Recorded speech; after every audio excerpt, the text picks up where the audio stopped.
So today's presentation is titled Machine Learning for Improved Warehouse Management. My name is John Schrieffer. I'm with Lucas Systems.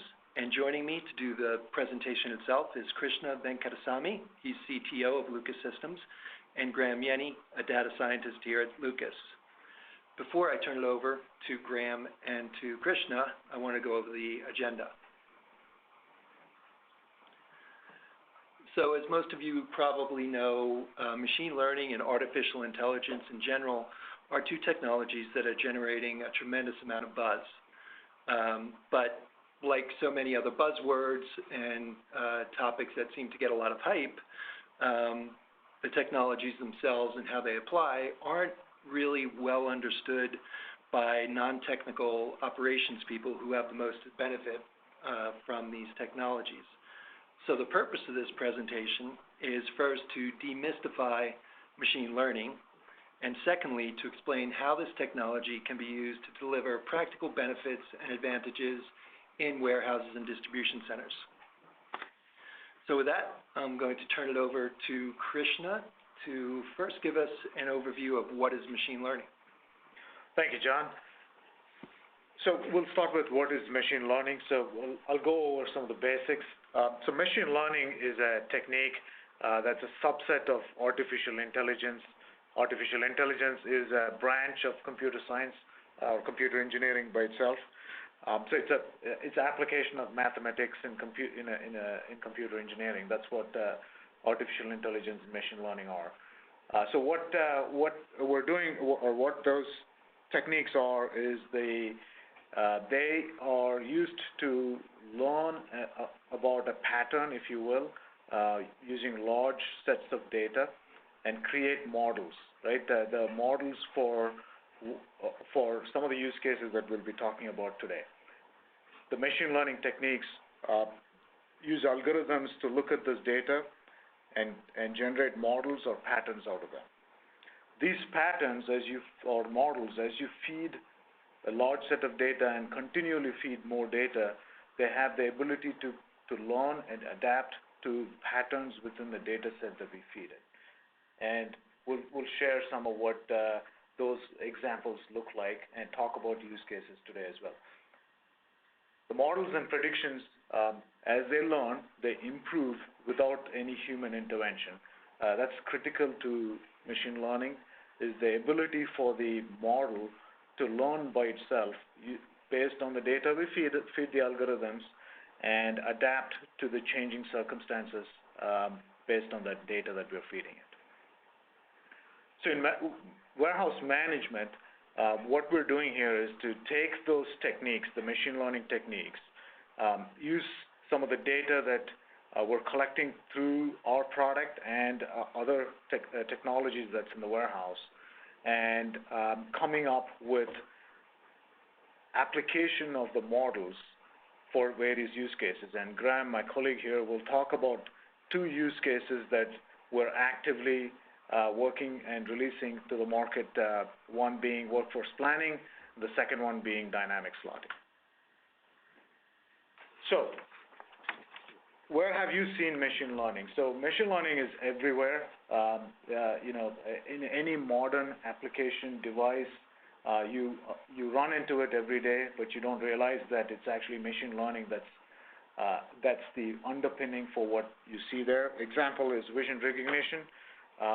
We're just showing you a picture of the warehouse. Based on the data we feed it, the algorithm can tell us that it's seeing a pallet jack, it's seeing a person, it's seeing stock, and so on.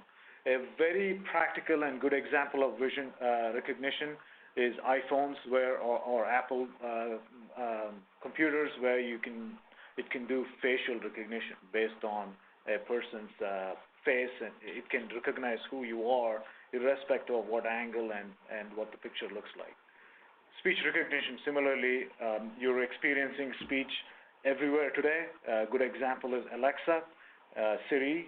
These are commercial applications that you're using every day, and that's because machine learning is making those recognition algorithms more accurate and easy to use.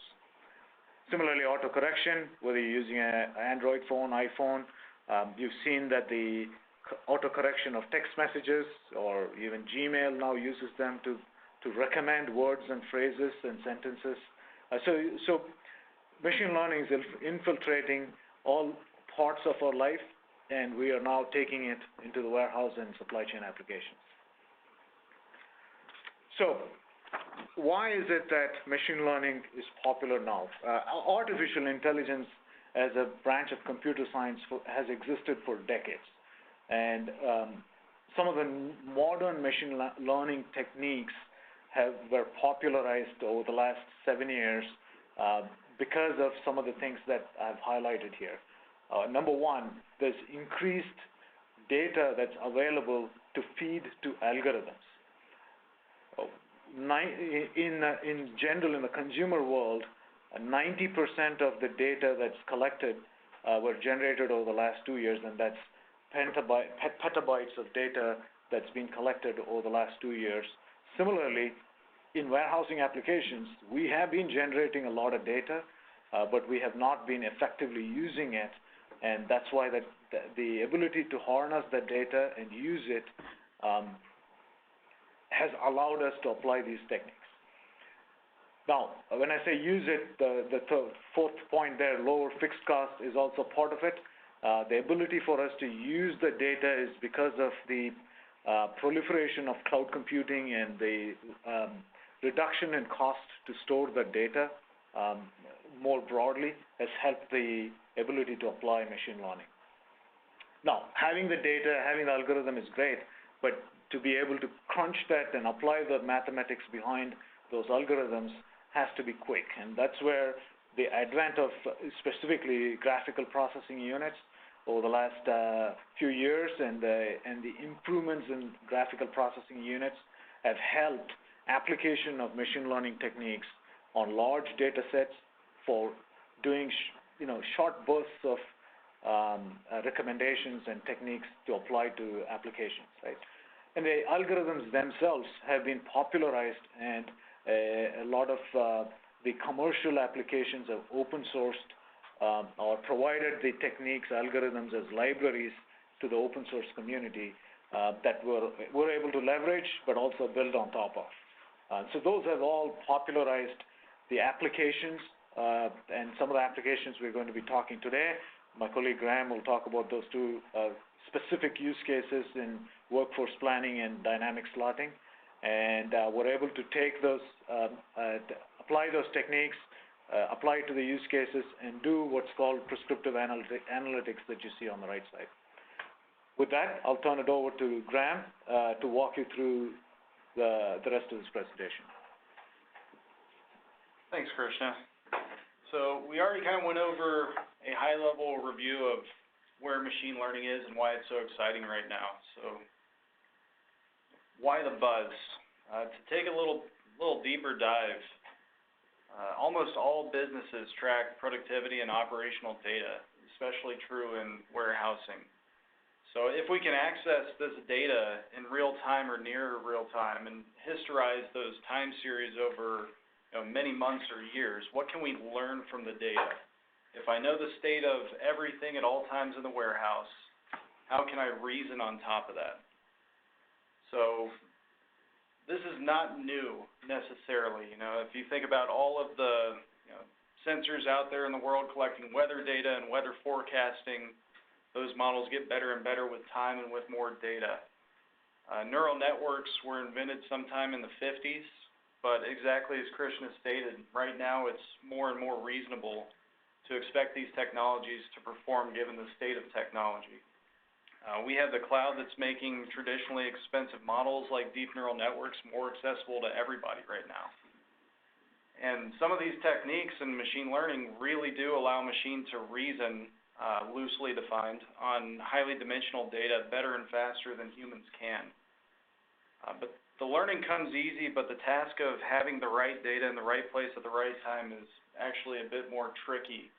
And we can go through how the software looks. The software stack for machine learning is a little bit different than the traditional software architecture. So at Lucas, with our mobile work execution deployments, we're intrinsically tracking the movements of people and products in warehouses today. This stream of data is highly granular, and it's already valuable in our core product and our business logic. So to mine even more with machine learning, we need to look at large historical time series and have a sandbox to iterate better and better models on specific tasks over time. As Krishna said, we'll talk about 2 tasks that we can angle our data at, which will be workforce planning and dynamic slotting. When we have a model that is suitable for a task, we serve those models and continue collecting data to retrain or otherwise adapt those models to changing conditions in the warehouse. So compared to traditional engineered approaches, machine learning is quite more elegant in its handling of this problem. So let's say I wanted to build an application that predicts how long each line will take in picking operations. I have a pick line, I'm going from point A, I'm going to point B, I'm going to pick X amount of product. How long will that take? This predictive application will allow for prescriptive logic to happen on top of it, but in itself it is a predictive application. So I could, in the traditional engineered way, build maps of the facility and grab a stopwatch, time different locations, or make some inferences off of distances to make estimates. Then I could pay to have some software written on top of that to convert the data into meaningful predictions. But then, oops, we changed the layout of the facility. We added an obstruction somewhere. We removed racks for some more equipment. So it's time to break out the stopwatches again. If I take that same model and run it through the machine learning approach, the main objective is to gather data and historize that data and provide that sandbox for these models to go and learn. And once a model is performing better than the last model, I can go ahead and deploy that model. So the entire operation is much more simplified from the surface, and it's much more proactively adaptable to changing situations in your warehouse. So without further ado, here are 2 of the use cases that we're tackling right now at Lucas. The first being workforce planning. So just like I described before, if I can predict accurately how long picks will take in a facility, I can take that data, I can take that inference, and I can start to play around with it in a separate sandbox, which is our prescriptive analytics sandbox. And that's where we can go through simulation analysis. We can take historical data and project what future weeks will look like in the facility. So this can help predict staffing requirements. You can look at how temp workers compare to full-time employees with many years in the facility. So having this much more resolute data and this resolute picking model allows us to quite accurately be able to make recommendations to supervisors in the facility. One of the main goals here is to reduce idle time. If your facility involves workers that are actively going to different work areas or zones in the facility to find where the work is right now, a good alternative would be to predict where the work is going to be and to predict where users will be needed in order to get trucks off the shipping dock on time. So the second model, dynamic slotting, this is also an interesting model that's in its raw form driven by the same kind of predictive logic. If I can accurately model how long it takes to pick, that's part of a cost model, but there's also replenishment activities. There's also what we call affinity activities. We don't want too many people in the same place at the same time picking like products and causing congestion. So learning these kinds of behaviors through the data of mobile work execution solutions at Lucas is producing accurate enough models where we're looking at making recommendations. We have our heavy hitters that we can identify. Same thing, we take this predictive analytics and we put prescriptive logic on top of it. Where are the slots that are causing the most cost right now in the facility, and where can we move them to either increase our efficiency or increase capacity in our facility right now? So that's all I have on our use cases now, and I'll turn it back over to Krishna. Thank you, Graham. So, as Graham said, he walked us through the two use cases. I'll take a minute to expand on the workforce planning use case and how we're actually why it's different than the traditional methods and what the advantages are by using this machine learning technique. I'll just expand on that for a minute here. In the traditional sense, when you're doing workforce planning, and most of you probably are experiencing it today, you may either have a labor management system where you have measured the activities, the tasks, and recorded them, and you're projecting based on those measured engineered standards how long it may take to complete a task. You perhaps have your pickers or your workers' productivity, and you may be overlaying that information on top of the engineered standards if you have a sophisticated tool. However, those techniques are still very manual as we speak, at least from the perspective of machine learning. They require a lot of manual intervention in maintaining engineered standards, in collecting and maintaining worker productivity, and so on. And so that all those manual steps makes this tedious and hard to, again, maintain and keep that information fresh.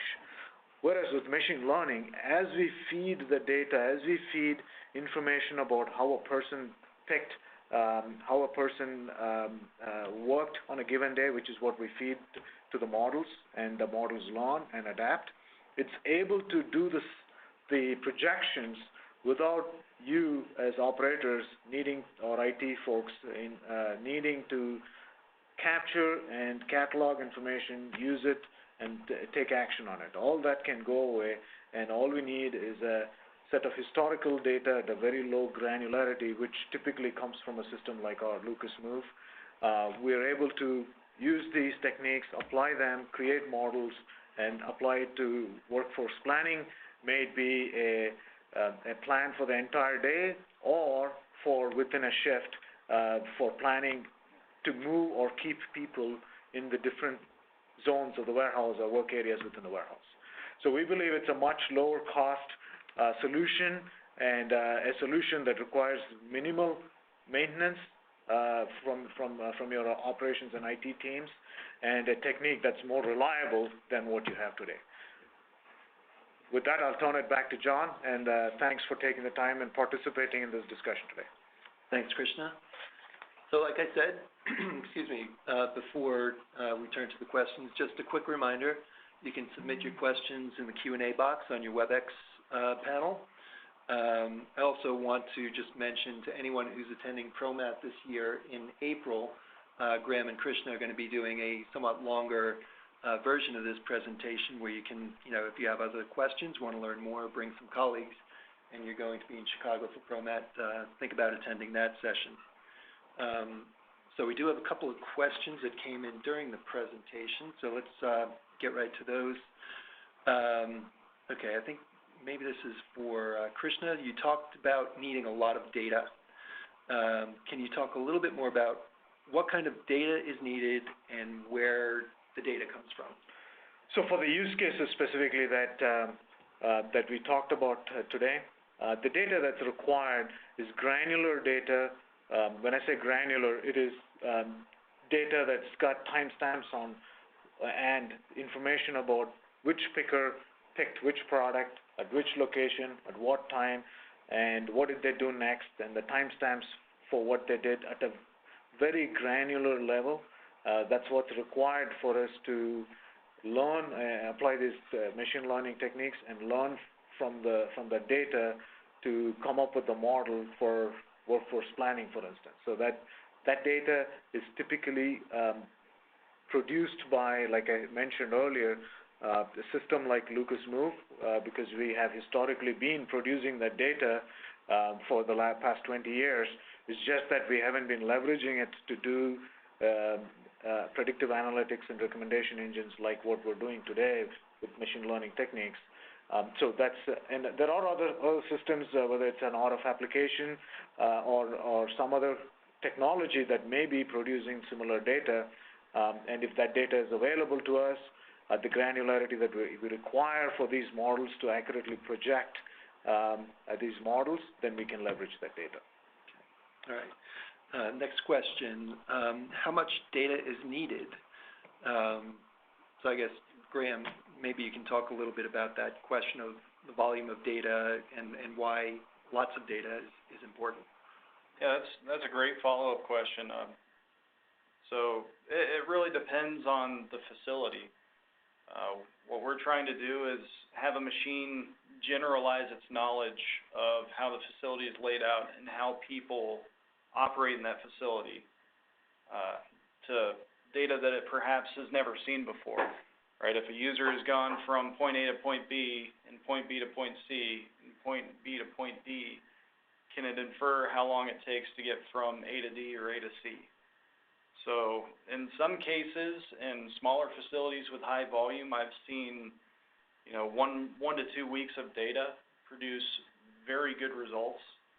In a larger, lower volume facility, it may be upwards of 2 or 3 months before you start seeing the same kind of results.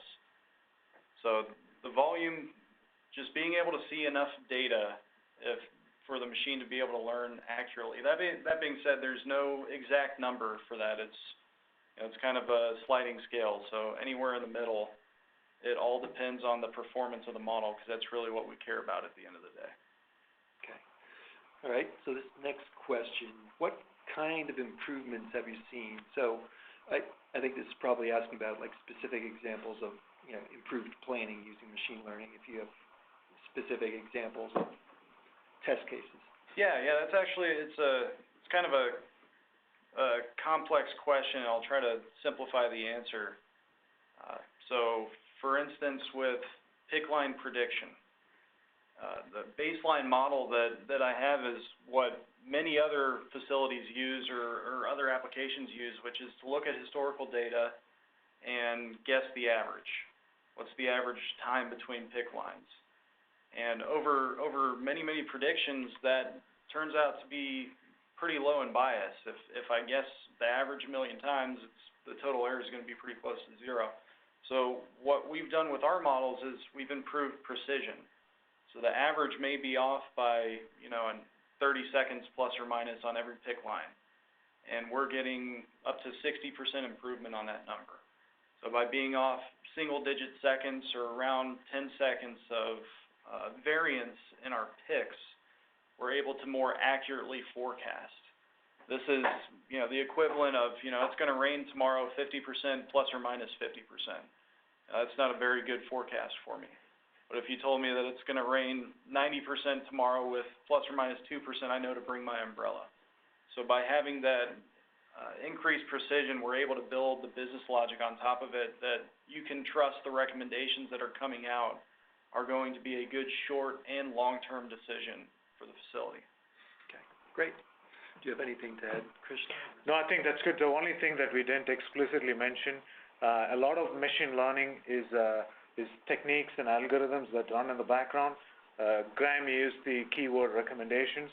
So the output of these techniques is recommendations, the predictions, and we're actually building anything from a dashboard to an alerting engine that will then use those recommendations and show you information in a dashboard or send you alerts onto a mobile phone, for instance. So we didn't verbalize it, so I want to make sure you understand how you will be able to experience these techniques. So you're basically saying machine learning is not going to be running the DC. You're still going to have managers and Absolutely. This is recommendation engines. That's what this is intended. I think that's very important. I don't think we have any visions of having a perfect machine pulling the strings of the DC. For instance, if my workforce planner application tells me that user 123 should move to work area 2 right now because they need some help there. But I know that user 123 has the flu right now or is recovering from the flu. I have some knowledge that the machine does not have access to. I have supervisor knowledge, I have experience, and I know how to run the facility as well. So I can take those recommendations, but if I put 1, 2, 3 in a crowded area, maybe everyone else gets the flu. Maybe the total output goes down. the machine will not be perfect, and that's why we think it's important to angle it as a tool for supervisors and operations management to use in the facility, and not a fully automated solution at this point. Great, great. So the last question we have, and I think this goes back to something, Krishna, you were talking about. What if we're not using the Lucas solution with this data? Would this work with RF applications, for example? Possible, and we've looked at a few RF applications, and some of them produce the data at the granularity that we want, but many of them don't. So it all depends on the systems that they use and the kind of data that those systems generate. And if you are able to get the data to, like I use the word granularity that we need, then yeah, it doesn't matter to the algorithm where the data came from, whether it is a Lucas Move application or a third-party RF application. It doesn't matter. It does not matter to us. Great. Great. So there are no other questions. Again, if you think of something later and you have another question, you can email me at the email shown on the screen there. And like I said, if you're going to be at ProMet, look for Lucas at the show, and look for Graham and Krishna doing their presentation on Wednesday, April 10th, I believe the date is. But again, thank you very much for joining us today. Have a good afternoon.